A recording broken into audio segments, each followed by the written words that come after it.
আমার একটা মেয়ের সাথে ঘনিষ্ঠ সম্পর্ক ছিল, কিছুদিন পর তার সাথে আমার যোগাযোগ বন্ধ হয়ে গেলে আমি বিয়ে করে ফেলি। এখন তার সাথে আবার আমার নিয়মিত কথা হয়। এখন আমি কাউকে না জানিয়ে তাকে বিয়ে করতে পারবো কিনা এবং উভয় সংসার চালিয়ে যেতে পারবো কিনা?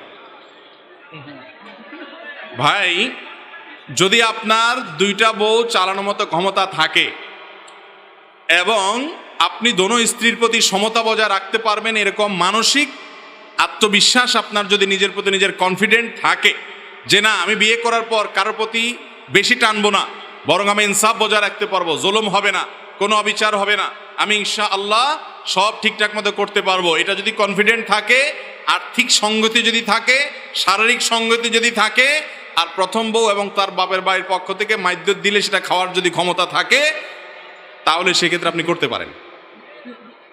কথা বুঝতে পারছেন? এক কথায় শরীয়তের দিক থেকে কোনো বাধা নেই।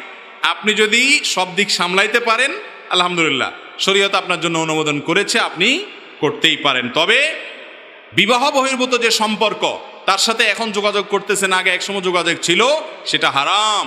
হয় বিয়ে করবেন আর নাহলে যোগাযোগ বিচ্ছিন্ন। আগের কোনো সম্পর্ককে নতুন করে যদি নাড়া দেন এবং নতুন করে কথাবার্তা বলেন এবং যোগাযোগ রক্ষা করা শুরু করেন, তাহলে এটা এক প্রকারের জেনা এবং মূল জেনার দিকে এটা নিয়ে যেতে পারে। বিদায় ওই পথ থেকে বেরিয়ে আসতে হবে।